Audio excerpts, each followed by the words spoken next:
১৯৩০ সালের এপ্রিলের ১৮ তারিখে চট্টগ্রামে ব্রিটিশ সাম্রাজ্যবাদের ভিত কাঁপিয়ে চট্টগ্রাম শহরের কর্তৃত্ব ৪ দিন দখলে রেখে সারা ভারতবর্ষকে সশস্ত্র সংগ্রামের মধ্য দিয়ে স্বাধীন ভারতের স্বপ্ন দেখিয়েছিল ৭৩ জন তরুণ বিপ্লবী। তাদের নেতৃত্বে ছিলেন বিপ্লবী সূর্য সেন। মাস্টারদা ১৯৩০ সালে যে স্বপ্ন দেখিয়েছিলেন, প্রায় ৪০ বছরের ব্যবধানে বঙ্গবন্ধু সেই স্বপ্নের বাস্তবায়ন করে ভিনদেশি শাসক শোষকের কবল থেকে বাংলাকে মুক্ত করেছিলেন, গড়েছিলেন বাংলাদেশ।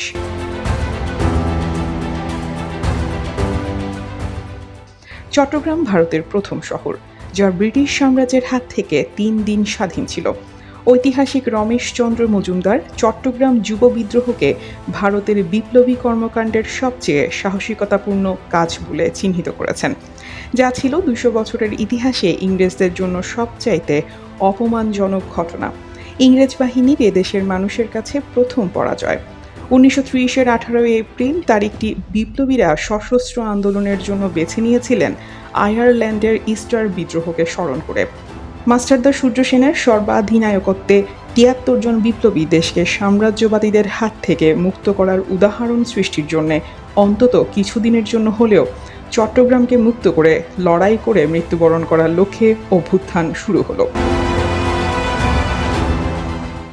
রাত ঠিক ১০টার সময় অম্বিকা চক্রবর্তীর নেতৃত্বে কজন বিপ্লবী টেলিগ্রাফ ভবন আক্রমণ করে এবং দখলে নিয়ে চট্টগ্রামকে সারা বিশ্ব থেকে যোগাযোগ বিচ্ছিন্ন করে ফেলল। অস্ত্রাগার অধিকার করে সেখানে বিপ্লবীদের হেডকোয়ার্টার স্থাপন করা হলো। ব্রিটিশ পতাকা পুড়িয়ে ভারতীয় পতাকা তোলা হলো। বিপ্লবের সর্বাধিনায়ক মাস্টারদা সূর্য সেন বিপ্লবী সরকার গঠন করে ঘোষণাপত্র পাঠ করলেন। চট্টগ্রাম ব্রিটিশ শাসনমুক্ত হল মাস্টারদা সূর্য সেনের নেতৃত্বে গুটি কয় দামাল তরুণের দ্বারা। ১৯ এপ্রিল কার্যত স্বাধীন থাকল বন্দরনগরী চট্টগ্রাম। বীর বাঙালি তরুণেরা চট্টগ্রাম থেকে ঝেঁটিয়ে বিদায় করল ব্রিটিশ দাসত্বের প্রতীক ইউনিয়ন জ্যাক। চট্টগ্রাম পুরো ভারতীয় উপমহাদেশের প্রথম স্বাধীন শহর।